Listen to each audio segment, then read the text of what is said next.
আচ্ছা, তো দেখো নেক্সট যেটা আমরা বুঝবো সেটা হচ্ছে গিয়ে পাস্কেলস ল। তো পাস্কেলস ল কি বলছে? পাস্কেলস ল বলছে যে এখানে স্টেটমেন্টটা লিখেছি দেখো, Pascal's law states that the pressure exerted anywhere in a confined liquid is transmitted equally and undiminished in all directions throughout the liquid। মানে গল্পটা কিরকম যে ধরো তোমার কাছে একটা বেলুন আছে, বুঝতে পেরেছো? ধরো তোমার কাছে এরকম একটা বেলুন আছে। এক মিনিট দাঁড়াও। এরকম একটা ধরো তোমার কাছে বেলুন আছে, ঠিক আছে? এবার এই বেলুনটাতে তুমি যদি, মানে এটা তো ইনফ্লেটেড অবস্থায় আছে, মানে ফোলানো অবস্থায় রয়েছে। তো এবার ধরো আমি যদি এইখানে একটা কোনো একটা জায়গায় আমি একটা প্রেশার দিই, তো সেই প্রেশারটা পাস্কেলস ল অনুযায়ী, যেহেতু এর ভিতরে যে ফ্লুইডটা রয়েছে, ধরো যদি জল ভরা বেলুন হয় বা যদি হাওয়া ভরা বেলুনও হয়, ঠিক আছে, তো এইখানে যে প্রেশারটা দিচ্ছ সেই প্রেশারটা চারদিকে একই রকম ভাবে ছড়িয়ে ছড়িয়ে পড়বে, বুঝতে পেরেছো? মানে এইটা কিন্তু মানে সমান ভাগে ভাগ হয়ে যাবে তা কিন্তু নয়, যে প্রেশারটা তুমি এইখানে দেবে সেই প্রেশারটাই আলটিমেটলি সব জায়গায় ছড়িয়ে পড়বে, বুঝতে পেরেছো? এটাই হচ্ছে গিয়ে পাস্কেলস, এটা বলছে এটা কনফাইন্ড লিকুইডের মধ্যে তুমি যদি একটা কোথাও একটা প্রেশার দাও, তো সেই প্রেশারটা আনডিমিনিশড অবস্থায় সব দিকে আলটিমেটলি ছড়িয়ে পড়ে, ঠিক আছে? তো এইটা একটা ইন্টারেস্টিং ফেনোমেনা, ঠিক আছে? তো এবার দেখো এইটার কিছু অ্যাপ্লিকেশন আছে, তার মধ্যে একটা যেটা সেটা হচ্ছে গিয়ে হাইড্রোলিক্স, ঠিক আছে? ঠিক আছে, তো হাইড্রোলিক্স দেখো এইখানে আমি একটা ছবি লাগিয়েছি। তো হাইড্রোলিক্সে থাকে কিরকম যে এইখানে একটা পাইপ থাকে, ঠিক আছে? এই পাইপটা দুটো, ধরো রিজার্ভার তুমি চিন্তা করতে পারো, দুটো রিজার্ভারের সাথে কানেক্টেড, ঠিক আছে? এর উপর একটা পিস্টন রয়েছে, এর উপর একটা পিস্টন রয়েছে, এই দুটো পিস্টন ফ্রিলি মুভ করতে পারে, কিন্তু কোনোভাবে ভিতরে যদি ধরো জল থাকে সেই জলটা লিকেজ হবে না আর কি, ঠিক আছে? তো এইখানে তুমি যদি একটা ফোর্স দাও, ঠিক আছে, তো ফোর্স ডিভাইড বাই এরিয়া, তো প্রেসার মানে ফোর্সটা যদি পারপেন্ডিকুলারলি হয় আর কি, ঠিক আছে, তো সেই মানে এবার তুমি যদি যেটাই ফোর্স দেবে সেটা অটোমেটিক্যালি এখানে পারপেন্ডিকুলারলি হবে, ঠিক আছে? তো সেই যে ফোর্সটা পড়লো সেই ফোর্স মানে হচ্ছে কি এখান থেকে যেটা পারপেন্ডিকুলার থ্রাস্ট, এই থ্রাস্ট ডিভাইডেড বাই এরিয়া হচ্ছে কি প্রেসার। তো এবার পাস্কেলস ল অনুযায়ী এখানে যদি জল ভর্তি করে রাখি আমি, এবং যদি কোনো জায়গায় কোনো গ্যাপ না থাকে, কনফাইন্ড লিকুইড যদি হয়, তাহলে আলটিমেটলি কি হচ্ছে যে এইখানে যে প্রেসারটা সেটা আনডিমিনিশড অবস্থায় এইখানেও সব জায়গায় ছড়িয়ে পড়তে গিয়ে এইখানেও ছড়িয়ে পড়বে।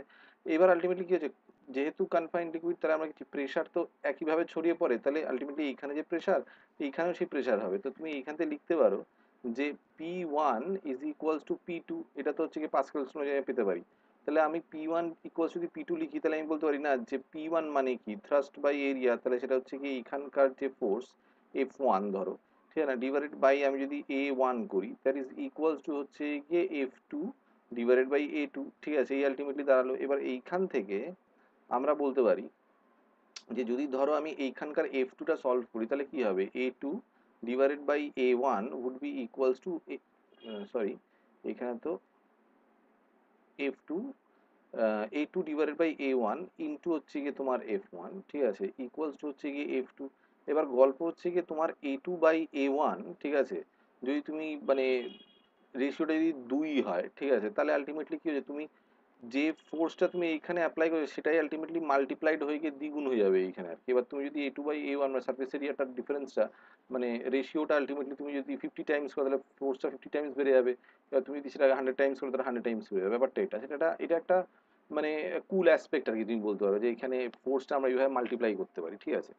তো এইভাবে আলটিমেটলি এটার অ্যাপ্লিকেশন হিসেবে অনেক জায়গায় এটা ইউজ করা হয়, যেমন ধরো তুমি গাড়ির যে বা উম, হ্যাঁ, গাড়ির যে তোমার গ্যারেজ হয়, ঠিক আছে না, সেইখানে যে মানে যে ধরো মেকানিকরা যে গাড়ি তোমার সারানোর জন্য বা আলটিমেটলি মেনটেনেন্স করার জন্য বা কিছু করার জন্য আলটিমেটলি গাড়িটাকে উঁচু করায়, ঠিক আছে না? এবার উঁচু করানোর জন্য গাড়ির তো প্রচুর ওজন হয়, তো তুমি একটা জায়গায় যদি তুমি সার্ফেস এরিয়াটা এরকম ভাবে করে রাখো, ঠিক আছে, এবার তুমি কি অল্প ফোর্স দিয়ে আলটিমেটলি কিন্তু গাড়িটাকে উঁচুতে তুলে ফেলতে পারবে, অত অত ওজনটা কিন্তু তুমি তুলে ফেলতে পারবে, জাস্ট এইটা এই রেশিওটা মেনটেন করে আর কি, ঠিক আছে?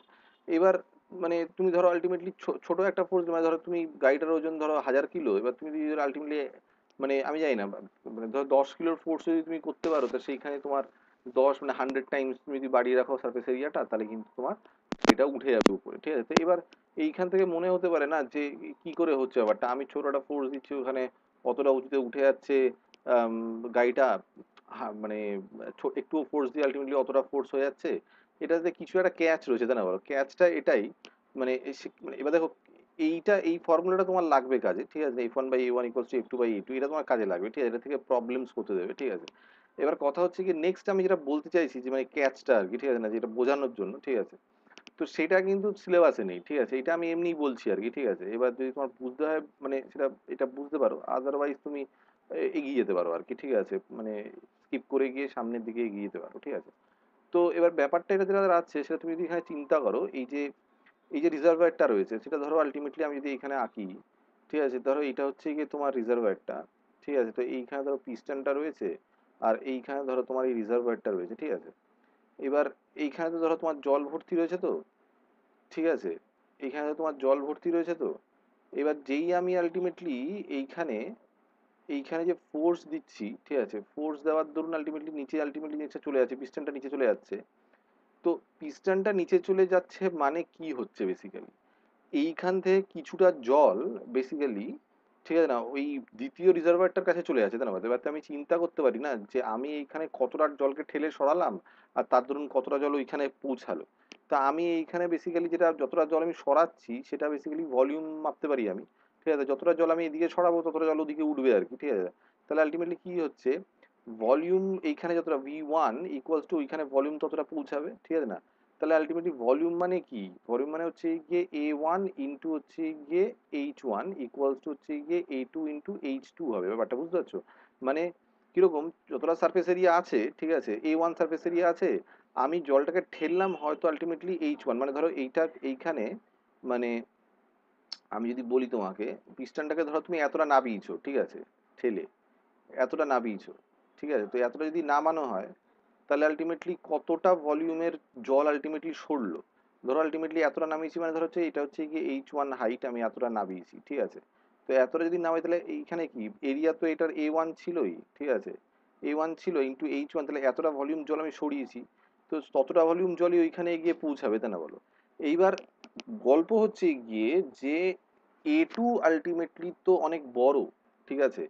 তো সেই ক্ষেত্রে আমি যদি এইখানে h2 সলভ করি, ঠিক আছে, তাহলে জিনিসটা দাঁড়াবে কি, যে a1/a2 ইন্টু h1 ইকুয়ালস হচ্ছে গিয়ে তোমার h2, ঠিক আছে? তো তার ব্যাপারটা কি দাঁড়াচ্ছে দেখো, a1 এর তুলনায় a2 তো অনেক বড়, তাহলে যদি আমি এরকম চিন্তা করি যদি 10 গুণ বড় হয়, তাহলে হচ্ছে গিয়ে আমি 1/10 বেসিক্যালি এইখানে পাচ্ছি, তাই না বলো? ঠিক আছে, তো এবার 1/10 মানে তুমি এইখানে যদি তুমি h1 সরাও, ঠিক আছে, তাহলে ওই পারে কিন্তু আলটিমেটলি h1 এর 10 ভাগের 1 ভাগ সরবে আর কি, বুঝতে পারছো? পিস্টনটা উঠবে, ঠিক আছে? এইবার তাহলে লাভ কি হলো আর কি, ঠিক আছে? তো এবার তোমাকে চিন্তা করতে হবে, ধরো আমি যদি কথার কথা বলি যে তুমি যদি এইখানে ঠেলে আলটিমেটলি ধরো কতটা ঠেলতে পারবে তুমি, মানে হাত দিয়ে যদি আমরা জ্যাক আপ করি আর কি, ঠিক আছে? তো তা আলটিমেটলি ধরো কথার কথা বলছি, ধরো আলটিমেটলি আমি 50 সেন্টিমিটার সরালাম, ঠিক আছে, হাত দিয়ে জ্যাক আপ করানোর সময় 50 সেন্টিমিটার তুমি সরালে, ঠেললে নিচের দিকে, তো যদি 50 সেন্টিমিটার সরাও, তাহলে ওইখানে আলটিমেটলি বেসিক্যালি 5 সেন্টিমিটার জিনিসটা উপরে উঠবে। তাহলে এবার তুমি তো সেটা মালুমই পাবে না বেসিক্যালি 5 সেন্টিমিটার উঠলো যে, ঠিক আছে? তো কিন্তু এইখানে কি থাকে, এইখানে একটা ভালভ থাকে বেসিক্যালি, বুঝতে পেরেছো? এইখানে একটা ভালভ থাকে, যেই মুহূর্তে তুমি আলটিমেটলি জলটাকে সরাবে, তখন এই জলটা সরে যাওয়ার সঙ্গে সঙ্গে আলটিমেটলি ভালভ দিয়ে জল ওই জায়গাটাতে ভরে যাবে, বুঝতে পেরেছো তো? যেই ভরে যাবে আলটিমেটলি পিস্টনটা আবার আগের জায়গায় পৌঁছালে পরে, ঠিক আছে না, ওই ভালভটা দিয়ে আলটিমেটলি জলটা ভিতরে ঢুকে গেল, ঠিক আছে? যেই জলটা ঢুকে গেল, তখন তুমি আবার ওটাকে ঠেলতে পারবে, এরকম করে তুমি অনেকবার ধরে তুমি ঠেলতে ঠেলতে ঠেলতে ঠেলতে গাড়িটা আস্তে আস্তে আস্তে আস্তে উপরে উঠবে, ঠিক আছে? এখানে তুমি ঠেলবে অনেকবার, ঠিক আছে, কিন্তু ওইখানে ছোট ছোট ছোট করে উঠবে, ঠিক আছে? ব্যাপারটা এরকম আর কি, এই করে করে জিনিসটাকে তোলা হয়। তো এটা একটা মানে ব্যাপার, এখানে ক্যাচটা এটাই যে আমরা বলতে পারি না যে law of conservation of energy তো এখানে ডিফাই হয়ে যাচ্ছে, তা অ্যাকচুয়ালি নয়, ঠিক আছে না? এখানে বেসিক্যালি এটাই হচ্ছে যে তুমি ভলিউমটা যেটা, যে ওয়াটারটা তুমি পাঠাচ্ছ, সেটা সেই ভলিউমটা গিয়ে আলটিমেটলি ওইখানে কতটা এরিয়ার পিস্টনটাকে বেসিক্যালি ঠেলতে পারছে, বুঝতে পেরেছো? তো তুমি যদি জল এইখানে কম পাঠাচ্ছ, মানে ওইখানে ওই অনুযায়ী আলটিমেটলি হাইটটা, বুঝতে পেরেছো তো, কমে যাবে। তো সেই অনুযায়ী আলটিমেটলি জিনিসটা কম উঠবে, তো তোমাকে অনেকবার ঠেলাঠেলি করতে হবে আর কি, ঠিক আছে? কিন্তু একটাই সুবিধা, যে অনেকবার ঠেলতে হচ্ছে ঠিকই, কিন্তু প্রত্যেকবার তোমাকে আলটিমেটলি কম ফোর্স দিতে হচ্ছে, ঠিক আছে? তুমি চিন্তা করো না যে তোমাকে যদি আলটিমেটলি বিরাট একটা ফোর্স অনেকবার দেওয়ার থেকে একটা ছোট্ট একটা ফোর্স যদি তুমি অনেকবার দিতে পারবে, তাই না বলো? তো তাতে যদি আলটিমেটলি সুবিধা হয়, সেটা একটা বিরাট সুবিধা, তাই না বলো? এবার তোমার কাছে লোকবলও তো থাকতে পারে না? তুমি একটা টাইম পরে যদি তুমি হাঁপিয়ে গেলে, তুমি অন্যকে বলে ভাই তুই এটা একটু কর, তখন ও আর একটা জ্যাক আপটা করতে পারে, বুঝতে পেরেছো? তো আলটিমেটলি গাড়িটা তো তোলা হবে, কিন্তু তুমি চিন্তা করো যে একই ফোর্স যদি গাড়িটা যদি তুলতে হতো, তুমি তো সবাই মিলেও তুলতে পারতে না, ব্যাপারটা বুঝতে পেরেছো ব্যাপারটা? তো সেটা একটা কিন্তু সুবিধা আর কি, মাথায় রয়েছে ব্যাপারটা। তো এই হচ্ছে গিয়ে তোমার পাস্কেলস ল, এবং এইখান থেকে আমরা পেলাম হচ্ছে গিয়ে অ্যাপ্লিকেশন অফ পাস্কেলস ল। এইখান থেকে তোমার অঙ্ক করতে হবে। এবার এখানে দেখবে বইয়ে তোমার হাইড্রোলিক ব্রেক বলে একটা ব্যাপার আছে, সেইটাও আলটিমেটলি এই পাস্কেলস ল, এই সেম প্রিন্সিপাল তোমার P1 = P2 দিয়েই আলটিমেটলি কিন্তু কাজ করে। ঠিক আছে, এই পর্যন্ত মাথায় ঢুকলো?